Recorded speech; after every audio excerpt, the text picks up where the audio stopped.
You ask Roman, what's the surprise? Roman grins mischievously and says, I've arranged for a special performance at the grand opening tomorrow. Someone who's going to really get the crowd going. You raise an eyebrow, intrigued. Who is it? You ask. Roman just laughs and says, you have to wait and see, but trust me, it's going to be big. You can't help but feel a sense of excitement and anticipation. Who, who could Roman have arranged for? As you're wondering, Nico walks back in, looking serious. Roman, I need to talk to you about something, he says. Roman nods and says, what is it, Nico? Nico glances at you, then says, let's talk about it outside. Roman nods and follows Nico outside. You're left wondering what's going on. You decide to follow Nico and Roman outside to see what's going on. As you step out into the cool evening air, you see Nico and Roman standing by the entrance talking in hushed tones. You approach them quietly, not wanting to interrupt their conversation. As you get closer, you hear Nico saying, I don't know, Roman. I've been getting these strange messages, and I think someone might be trying to sabotage the community center. Roman's expression is serious. What kind of messages? He asked. Nico hesitates and says, just weird stuff. Threats mostly, but I don't know who's behind it or what they want. Roman nods thoughtfully. We'll look into it. Nico, don't worry. We'll get to the bottom of it.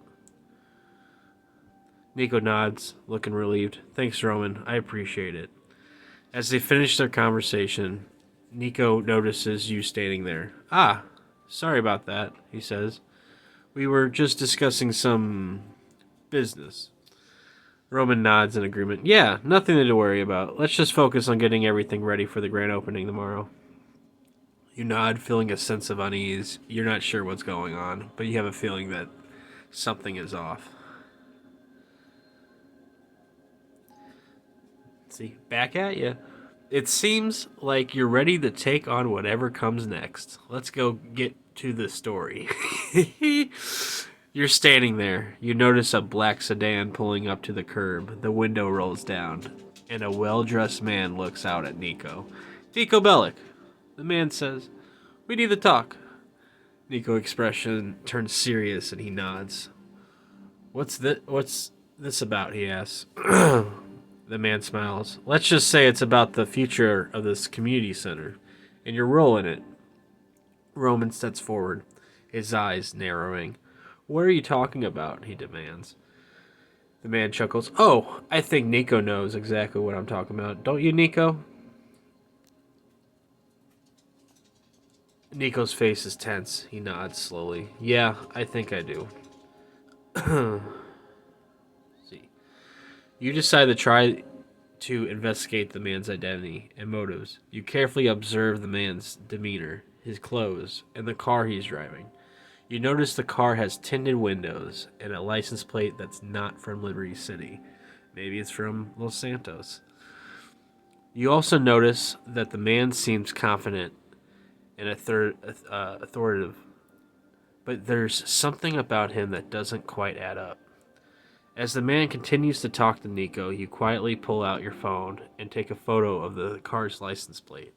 You then quickly send the photo to a contact who might be able to help you identify the car and its owner. After a few minutes, your contact responds with some information. The car is registered to a shell company, but your contact was able to dig deeper and find a connection to a wealthy businessman with ties to organized crime.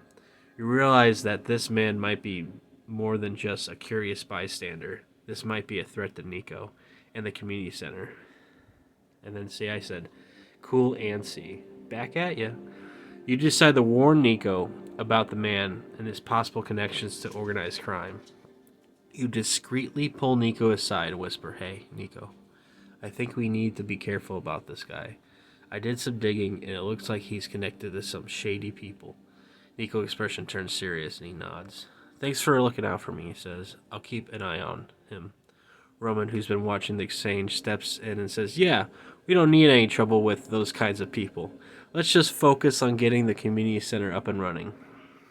The man who's been waiting patiently clears his throat and says, "Ah, Nico, shall we discuss the details of a proposal?" Nico nods, and the two of them start talking. You're not sure what's going on, but you're determined to keep an eye on things and make sure Nico doesn't get taken advantage of. As you're watching, you notice a familiar face across the street. It's little Jacob, the Jamaican gangster who's been helping Nico out. Little Jacob catches your eye and nods subtly. You're not sure what he's trying to communicate, but you get the sense that he's looking out for Nico too. And then this is beautiful. I said A, cool, and C. Back at you. You decide to go over and talk to little Jacob, while also trying to gather more information about the man and his proposal. You walk across the street with little Jacob, greets you with a nod. "What's good, my friend?" he asks. You lean and whisper, "Not sure, Jacob, but I think Nico might be over his head with that guy." Little Jacob's expression turns serious, and he nods. "Yeah, man. I've been thinking the same thing." That guy got a bad vibe. I just had to because that's how he talks. You both watch as Nico and the man continue to talk. You can't hear what they're saying, but you can tell that Nico's getting more and more agitated. Little Jacob notices it too, and he says, "I think we should get Nico out of there, man. Mon." I even said "mon." Out of there, mon. Before things get any worse. You nod in agreement, and you both start to make your way back across the street. As you approach, you hear the man saying, "So, Nico, what do you say? Are we ready to make a deal?" Nico's face is tense. He says, "I need some time to think about it." The man smiles and says, "Very well. But don't take too long, Nico. Time is money, after all." You and little Jacob exchange a look, and you can tell that you're both thinking the same thing. This guy is trouble, and Nico needs to be careful. And I didn't want to push Nico. I didn't want to, try to convince him or anything. Be passive. You gotta be passive. Passive aggressive is always key.